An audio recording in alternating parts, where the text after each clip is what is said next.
Em poucas palavras. Um olhar sobre o mundo, a vida e a sociedade, à luz da Palavra de Deus, com Augustus Nicodemos. Olá, estamos começando mais uma edição do nosso programa Em Poucas Palavras, agradecendo a sua audiência. Quero agradecer a todos que estão acompanhando pela emissora, pela Rádio IPB, nossos ouvintes que nos acompanham lá na Rádio IPB, e também os podcasts que são distribuídos tanto aqui em Goiânia como no Brasil inteiro e também fora do Brasil. Um da Itália e agora um de Londres, fazendo perguntas. Depois a gente vai pôr aí no ar. Tá bom, pastor? Olá, querido ouvinte, Natsa. É sempre um prazer estar aqui gravando esse programa e na expectativa de que Deus o use para abençoar o seu povo. Amém. Vamos ao tema de hoje, então. Somente a palavra de Deus é a autoridade máxima no que diz respeito à existência e explicação de toda e também no que diz respeito à doutrina correta para todas as decisões da vida. Este é um dos princípios da reforma protestante que é chamado de sola scriptura. E esse é o tema de hoje, atendendo ao pedido de um de nossos ouvintes internautas. Jefferson Renato, de Upanema, Rio Grande do Norte. O Jefferson diz o seguinte, pastor: os católicos não aceitam o lema reformado da sola escritura, segundo ele. Argumentam que a própria Bíblia não diz textualmente que ela é a única regra de fé e prática válida. Existe base bíblica, é a pergunta dele, existe base bíblica para o lema de sola escritura e o que significa esse princípio em termos mais amplos, né? Sim. A pergunta, ela parte do pressuposto de que para você ter base bíblica para uma doutrina ou uma prática, você precisaria ter um versículo que expressamente justificasse aquela doutrina ou aquela prática. Uhum. E nós já temos dito aqui no programa que base bíblica se obtém não somente através de versículos que claramente falam a respeito daquela doutrina ou daquela prática, mas através das evidências, das implicações, das conclusões a que se chega olhando a Bíblia como um todo. Uhum. É evidente, examinando a Bíblia como um todo, de que ela mesma se apresenta como sendo a revelação de Deus e, como tal, a regra maior e a autoridade maior em questões de doutrina, de prática e para a nossa própria vida e em matéria de decisões pessoais. No Antigo Testamento, nós lemos como Deus fez escrever a sua vontade nos 10 mandamentos e em diversas outras leis e as entregou a Moisés, que deveria passar ao povo com a seguinte recomendação: essa é a lei de Deus, vocês têm que observar essa lei, vocês têm que caminhar nessa lei, vocês têm que obedecê-la em todas as coisas. Algum tempo depois, quando Josué estava para entrar na Terra Prometida, Deus lhe apareceu e disse: olha, não pare de meditar na lei que Moisés deu, que eu dei através de Moisés, né, na verdade, e não te desvies dela nem para a direita nem para a esquerda, porque se você fizer isso, o seu caminho vai prosperar. E onde pisar a planta do seu pé, então eu darei para você essa terra, uma referência à conquista de Canaã.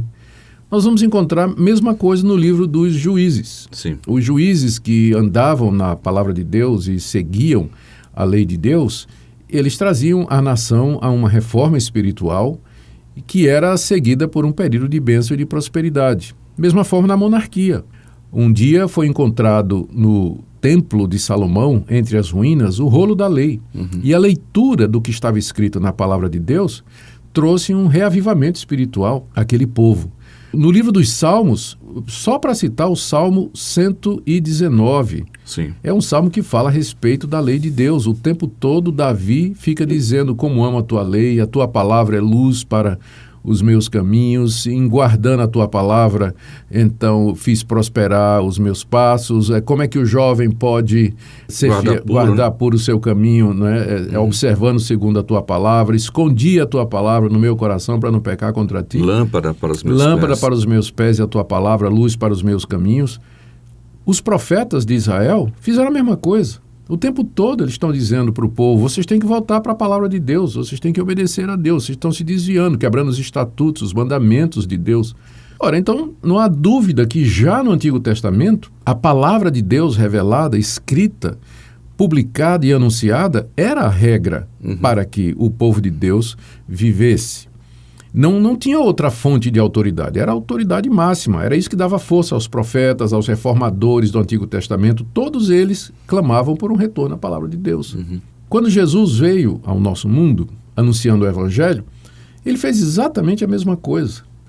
Ele disse, eu não vim revogar a lei, mas vim para cumpri-la. E ele várias vezes citava as Escrituras do Antigo Testamento como base para as suas ações. Quando Satanás foi tentá-lo a transformar pedras em pães, ele disse, está escrito. Quando Satanás o tentou a pular do alto do templo para que os anjos viessem socorrê-lo, ele disse, está escrito, não é? Respondeu. Sempre com essa afirmação. Sempre com essa afirmação, está escrito, está escrito. Nos debates que Jesus tinha com os fariseus, o tempo todo Jesus pergunta, vocês não leram? Vocês não leram? Não está escrito na vossa lei? Numa certa ocasião, Jesus Cristo disse, as Escrituras não podem falhar. E Jesus sempre dizia que a Escritura é a palavra de Deus. Citava as Escrituras em contextos de conflito, de contendas e para justificar as suas atitudes e as suas ações.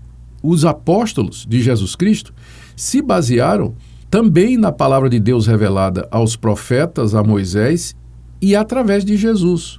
Ou seja, os apóstolos registraram, nos deram por escrito a interpretação correta da pessoa de Jesus e do significado da sua morte e da sua ressurreição.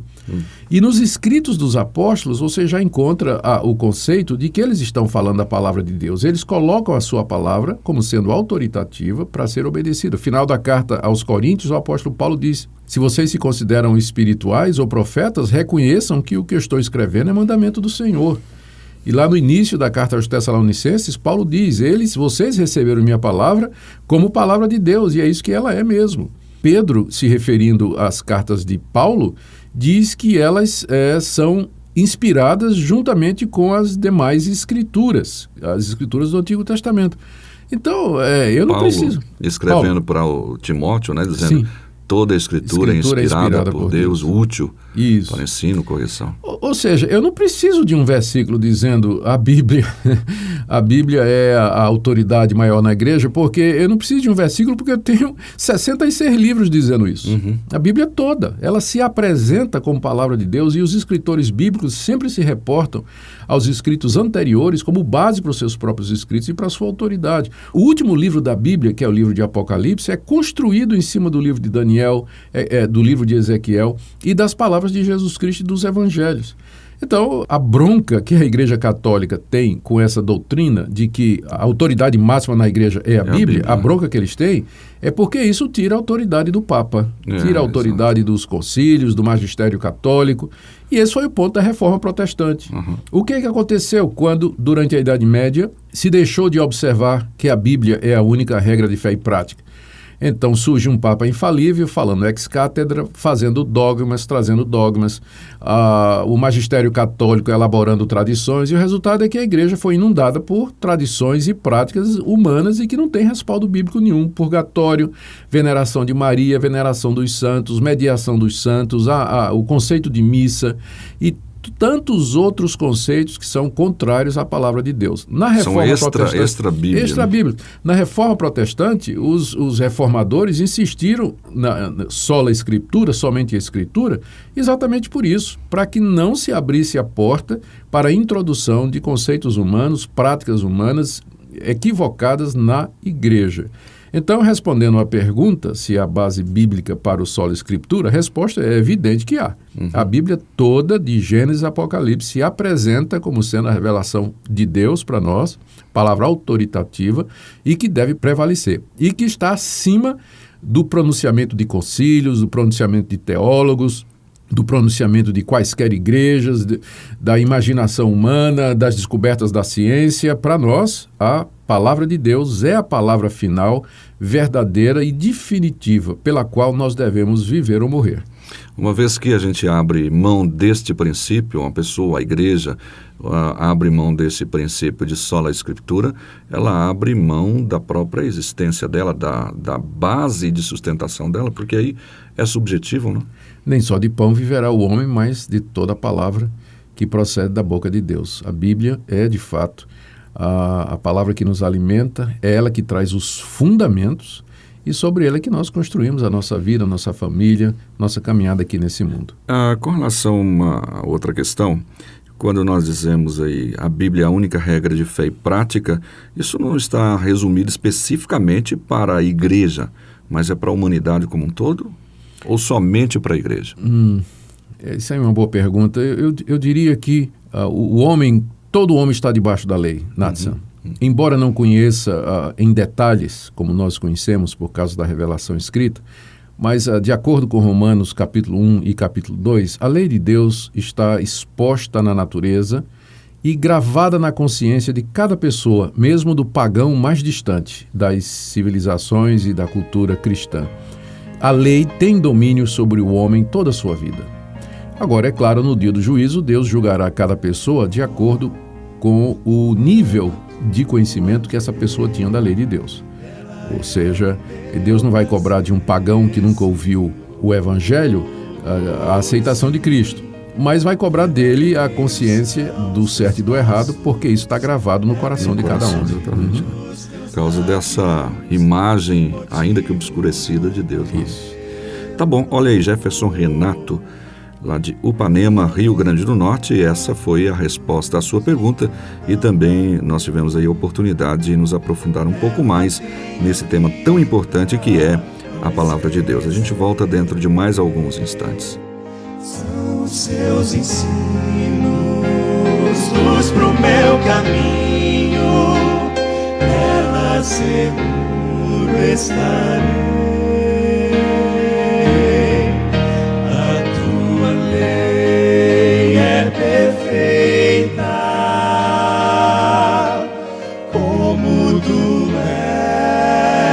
Perfeito, meu Deus, a tua lei é santa e justa,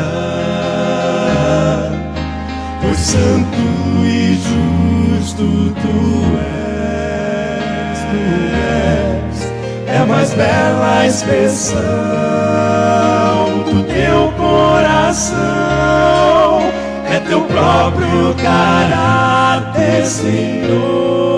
Senhor, reflete a grandeza e a tua beleza, revela por mim teu amor.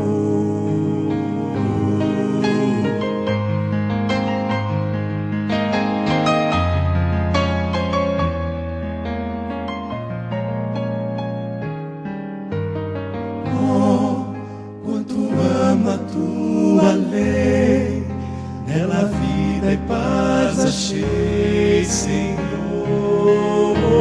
Sim, tenho a luz dos teus ensinos, ilumina o meu caminho e me leva ao Salvador. Chegamos ao final desta edição do programa Em Poucas Palavras. Hoje respondendo a pergunta do Jefferson Renato, também agradecendo a audiência de José Machado de São Paulo e também dos nossos ouvintes aqui da cidade de Goiânia. Pastor Augustus. Muito obrigado pela sua audiência, querido ouvinte, e até o próximo programa. Antes de o senhor encerrar nesse momento, tem um tempinho, faz aquele convite lá para quarta-feira. Sim, nós queremos convidar os nossos amigos, irmãos de Goiânia, que não tem atividade nas suas igrejas. Nas quartas-feiras, às 20 horas, nós estamos ministrando, fazendo uma exposição da Bíblia na nossa igreja, lá na rua 68 com 71, no centro de Goiânia. Primeira igreja presbiteriana de Goiânia, entrada franca, começa às 8, termina às 9, tem um período de perguntas e respostas. Toda quarta-feira estou lá expondo a palavra de Deus. Ok, o convite está feito, até o próximo programa, se Deus quiser.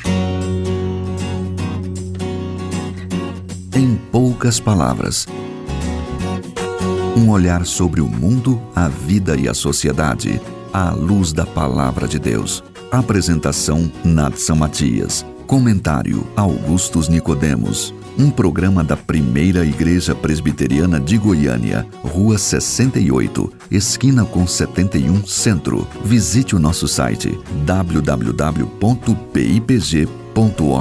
Apoio Seminário Presbiteriano Brasil Central, Goiânia.